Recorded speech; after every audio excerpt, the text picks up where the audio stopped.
को भाव देगा। गठबंधन में अब उनका अस्तित्व भी बहुत नहीं बचा।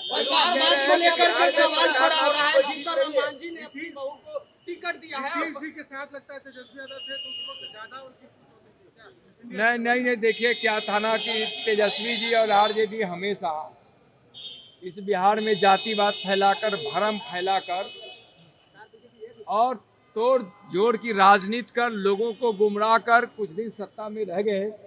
लेकिन अब बिहार के लोगों को विकास चाहिए और बिहार के लोग जानते हैं कि अपराधियों को संरक्षण देने वाली पार्टी आरजेडी है और तेजस्वी जी हैं और लालू जी के ज़माने में भी यही काम हुआ करता था। तो बिहार के लोग विकास चाहिए, बिहार के लोग अपने बच्चों का भविष्य देख रहे हैं, इसलिए बिल्कुल बिहार को निराश जो आरजेडी और तेजस्वी जी और नीतीश जी के राज में भी जब यहाँ थे उस समय भी हमेशा इन्होंने अपराधियों को संरक्षण देने का काम तेजस्वी जी करते थे, इसलिए माननीय मुख्यमंत्री नीतीश जी उनसे अलग भी हुए थे। और बिहार को जितना धोखा आरजेडी और तेजस्वी जी और महागठबंधन के लोगों ने दिया है, बिहार की जनता अच्छी तरह से समझ रही है। हाँ बिल्कुल, आप देखिए, आप सब जानते हैं कि भारतीय जनता पार्टी में कोई भी चाहे जिस भी पद पर हो, संगठन में हो या सरकार में हो, वह अपने कार्यकर्ता के स्वभाव को छोड़ता नहीं और कार्यकर्ता के रूप में भी उसको पार्टी का काम और समाज की सेवा करनी पड़ती है सरकार में रहते हुए। और माननीय प्रधानमंत्री जी अपने को भारतीय जनता पार्टी का एक कर्मठ सिपाही समझते हैं और झारखंड में मुझको जो जिम्मेदारी मिली है एक कार्यकर्ता के रूप में, जो मैं उसका पूर्ण तरह से निर्वहन करने का प्रयास करूंगा। लालू जी कह रहे बिहार में सरकार नाम की कोई चीज नहीं है। सरकार नाम की चीज अभी है, अभी यहाँ नीतीश जी के नेतृत्व में एनडीए गठबंधन की सरकार है, जहाँ विकास की गंगा माननीय प्रधानमंत्री आदरणीय नरेंद्र मोदी जी के आशीर्वाद के साथ साथ नीतीश कुमार जी के नेतृत्व में बह रहे हैं। लेकिन लालू जी कह रहे हैं कोई सरकार नहीं है, लेकिन उस समय तो जंगल राज की सरकार थी। और मैं तो बार बार कहता हूँ, आज भी कह रहा हूँ कि 2020 के 2 दिन के वह भ्रम तेजस्वी जी को हो गया था कि हम मुख्यमंत्री बनने वाले हैं, तो उनके कार्यकर्ताओं ने जिस प्रकार से पूरे बिहार में तांडव किया था, कोहराम मचाया था, उसके बाद बिहार की जनता जानती है। आप लोग के आरोप लगाए जा रहे हैं परिवारवाद को लेकर के, कहा जा रहा है कि टिकट जो है वो सिर्फ परिवार के लोगों को ही दिया जाता है। परिवारवादी पार्टी कांग्रेस और आरजेडी जैसे लोग जो यह बोल रहे हैं, यह बिल्कुल वह उनका कहना बिल्कुल ही उस तरह से परिवारवाद के लिए ही और सिर्फ परिवार के लिए ही जीवन भर राजनीति। देखिए, झारखंड में बीजेपी के नित्य की ही सरकार बनने वाली है।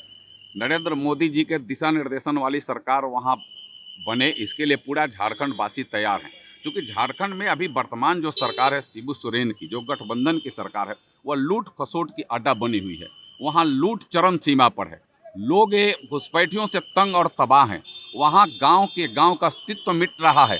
घुसपैठिया आ रहे हैं और जो नाम है रामोपुर, जो नाम है श्यामपुर, जो नाम है घनश्यामपुर, उस गांव का नाम जमाई टोला हो जा रहा है, क्योंकि जमाई बन करके आते हैं और वहाँ गांव का अस्तित्व बदल रहे हैं।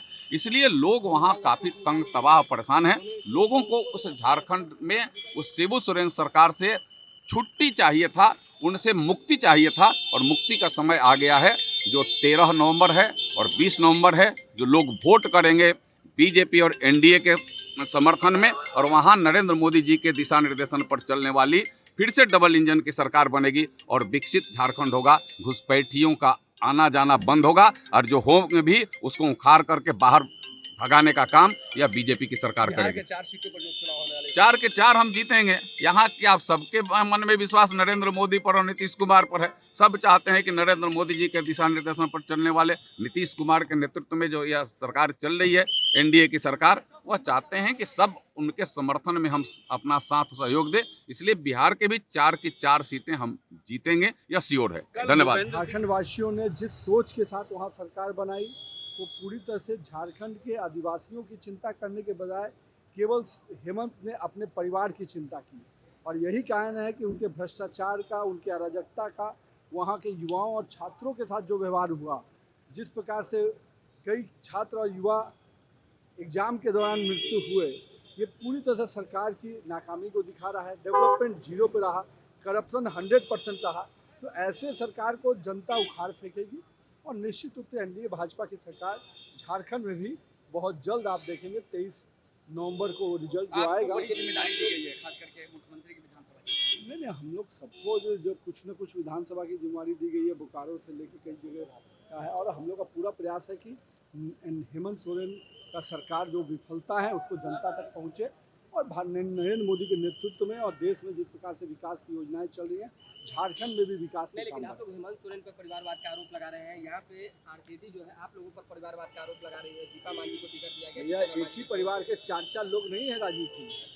हमारे यहाँ अर्जुन मुंडा जी के पत्नी को दिया गया तो अर्जुन मुंडा नहीं लड़ रहे हैं चुनाव।